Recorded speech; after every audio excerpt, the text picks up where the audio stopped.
वंदे पुरुषोत्तमम।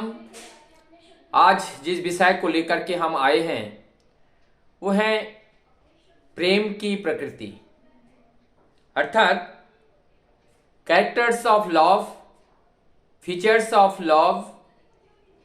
प्रेम की प्रकृति कैसे हैं, आज हम इस विषय को समझने के लिए कोशिश करेंगे। जो समाज में हमें देखने को मिलते हैं जो लव और वास्तव में जो लव है, इसमें कितना अंतर है, दोनों में दूरियां कितनी है, कितनी खाई है, और क्या वास्तव में हम लव को ठीक ठीक समझ नहीं पाए। लव शब्द है, ये जो प्रेम है, वास्तव में प्रेम को कहा जाता है प्रेम अंधा है। साधारणता कहते हैं प्रेम अंधा है। इसके दो पक्ष हैं। एक पक्ष है वास्तव सत्य जो है वो दिखता नहीं है, लेकिन वो वास्तव सत्य है, और जो दिखता है वो वास्तव सत्य नहीं है। इसी माने से भी ये प्रेम अंधा है, ये भी कहा जाता है। इसकी और स्पष्ट करते हुए समझने की कोशिश करेंगे।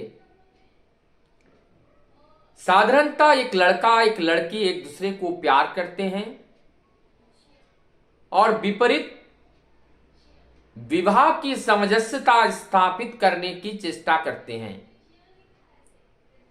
अर्थात प्रतिलोम विवाह की तरह।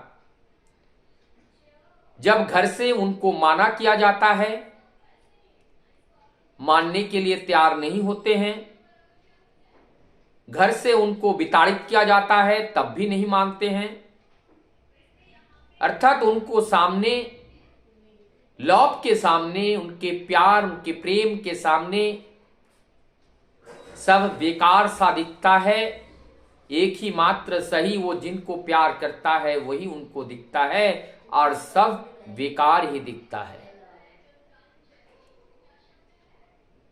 लेकिन एक आकलन यहां करना होगा। जो हमारा प्रेम है वो सत्य से है या असत्य से है, वो नित्य से है या अनित्य से है। मैं यहां पे अनित्य में प्रेम होना गलत है ये नहीं कह रहा हूं, लेकिन अनित्य में जो प्रेम होना चाहिए वो प्रेम होना चाहिए, वहां आसक्त नहीं होना चाहिए, अटैचमेंट नहीं होना चाहिए।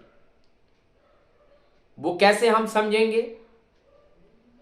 वो चाहे रहे चाहे ना रहे, उस रहने और ना रहने में हमारे अंदर अपने भाव का कोई परिवर्तन नहीं होना चाहिए। इतना प्यार हमें करना है। लेकिन अगर हम आसक्त हो जाएं, मदमस्त हो जाएं, तो हमें उस चीज के बिना और दूसरा दिखता नहीं है। यही परमदयाल श्री ठाकुर चाहते हैं। लेकिन हमारा केंद्र बिंदु क्या होना चाहिए? सत्य होना चाहिए, असत्य होना चाहिए, नित्य होना चाहिए, अनित्य होना चाहिए, यह समझने वाली बात है। अर्थात हमारी इस देह मिली है, किस लिए मिली है? वास्तव सत्य को जानने के लिए। अब वास्तव सत्य क्या है? आनंद है। आनंद कहां से आते हैं? प्रेम से। प्रेमी के बनने पर जब प्रेम एक मुद्रा की तरह होते हैं, जैसे अर्थ से हमारी जीवन की सारी उपयोगी वस्तुओं को खरीद करके हम आनंद या सुख का उपभोग करते हैं, ठीक उसी प्रकार से जब हमारे हृदय में प्रेम उथल आता है तो उस प्रेम के विनिमय करके लोगों से प्यार जो है उसको समेटा जाता है, उसको लिया जाता है, उसको पाया जाते हैं, तो उससे हम आनंदित हो पाते हैं। हमारा जीवन आनंद से भर जाते हैं। तो ये देह मिला किस लिए? वास्तव सत्य को जानने के लिए, नित्य सत्य को जानने के लिए, जिससे एक बार हमारी ये प्रेम, हमारा प्रीति और उनसे लगाव, उनसे अनुराग और सत्य को लोग एक बार जब जान जाते हैं तो जगत के सारे आकर्षण उनके सामने फीका लगने लगता है। जीवन के इंद्रिय सुख में जो आनंद है, इस आनंद से भी ये जो अतीन्द्रिय सुख में जो आनंद है वो और भी ज्यादा है। और अति इंद्रिय से परे जो हैं, जो इंद्रिय के वशीभूत नहीं है, वहां पे तो परमानंद की अनुभूति होती है। तो जो एक बार उस परमानंद का आस्वादन किया है, वो देह की इंद्रिय सुख का कोई महत्व नहीं होता है उनके पास। उसको ताच्छिल्य करते हैं, वो इसे अवमानना करते हैं, वो इस तरह ध्यान भी नहीं देते हैं। उदाहरण की तरह जैसे कोई बच्चे खिलौने के साथ खेलते हैं, बड़े व्यक्ति अगर वहां पास से चल के निकल जाता है तो उनके खेलने के वस्तुओं से कोई आकर्षण उनका होता नहीं है, क्योंकि उस बड़े व्यक्ति जानते हैं ये सब जो चीज से खेल रहे हैं यह हमारे जीवन में कोई काम का नहीं है। अब जो छोटे बच्चे हैं, एक पुतली अगर वहां से उठा लिया जाए, एक खिलौना अगर उठा लिया जाए, वो अपने जान देने के लिए भी तैयार हो जाते हैं। इतना अंतर है भौतिक जगत के साथ आसक्त रहने से और भक्ति जगत के साथ अनासक्त रहने से। वास्तव सत्य को सत्य रूप में जानना यही जीवन का ध्येय है, यही जीवन का उद्देश्य है। और जब वास्तव सत्य को हम जान जाते हैं तो हम अटाल हो जाते हैं, निडर हो जाते हैं, हम निर्भय हो जाते हैं, हम सबल हो जाते हैं, सुख शांति समृद्धि से भर उठते हैं, हृदय भर जाता है, प्रेम से आनंद से गदगद हो जाते हैं जब वो परम सत्य को जान जाते हैं। तब उस परम सत्य को छोड़कर और कहीं जाने का मन नहीं करता है। आप्लुत हो जाते हैं ये जीवन, उस प्रेम से उत्प्रोत हो जाते हैं। ठीक इसके उदाहरण के साथ हम समझ सकते हैं कि जिन्होंने उस परम सत्य को जाना उनका हाल क्या हुआ। आइए जानते हैं मीराबाई को, जिन्होंने भगवान लाला का बालक रूप को दर्शन किया और उस कन्हैया का बालक रूप दर्शन करके मुग्ध हो गए, खो गए। ना सूद है ना बूद है, और वो निर्बोध की तरह उनको प्यार करने लगे, उनको पति परमेश्वर मानने लगे, उनको जीवन का सब कुछ मानने लगे और जीवन का मूलाधार मान करके सारे भौतिक जगत को परवाह न करते हुए उन्हीं की पूजा में वो लीन रही।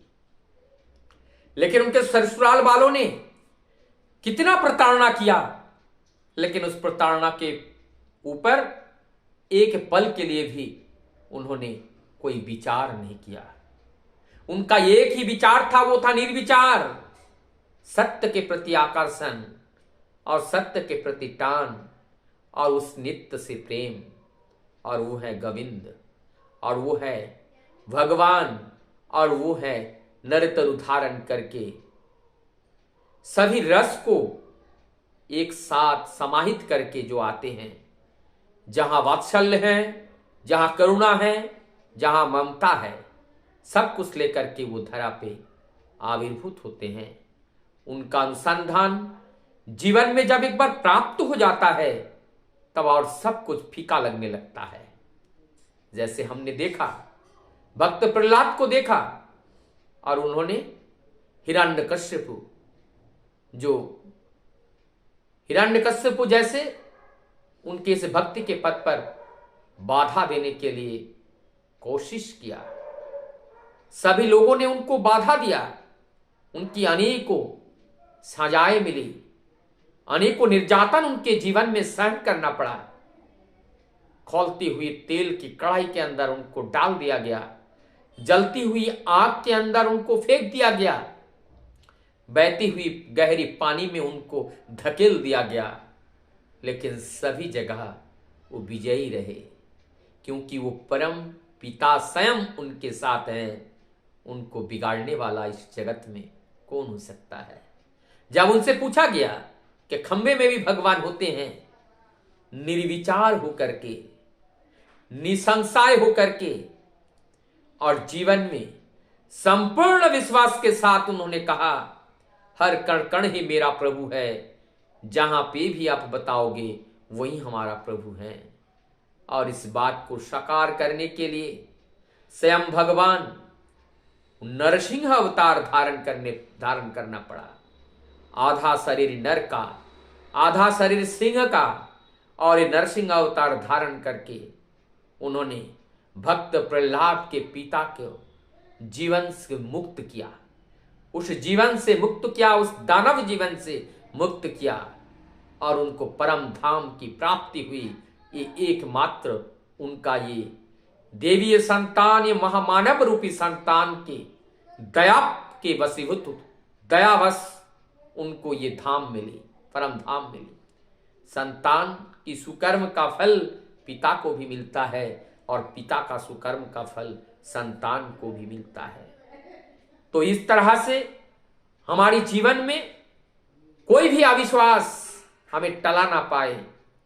हमारे जीवन में कोई भी दुख है, कोई भी कष्ट है, और हमारा जो धैर्य है, उस धैर्य का बांध को भी कोई टला नहीं सकता है।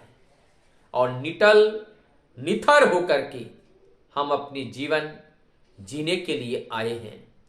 वास्तव में जो प्रेम करते हैं, जो प्रेम की जो प्रकृति होती है, कैरेक्टर्स ऑफ लव होता है, वो लव ही लव होता है। अगर हम कहें हमारी लव, कैसे हम लव को गेन करेंगे, हम कैसे सीखेंगे, प्यार करना कैसे सीखेंगे। परम दयाल ठाकुर जी से एक अंग्रेज ने प्रश्न किया था, अंग्रेज गुरु भाई ने। ठाकुर जी बोले थे, love will teach you how to love, यही प्यार ही तुम्हें सिखाता है कैसे तुम्हें प्यार करना है। और एक जगह कहते हैं, love is the only coin by which we can purchase everything in this world. एकमात्र मुद्रा है ये लव, कि दुनिया के हर संभव असंभव चीज को संभव करके तुम प्राप्त कर सकते हो। और यही जो लव है, ये लव रूपी जो कॉइन है, इससे तुम्हें ब्लीस मिलती है, परम पिता का आशीर्वाद मिलता है, परमानंद मिलता है। इसके अलावा जीवन में आनंद का और दूसरा रास्ता कहीं नहीं है। वंदे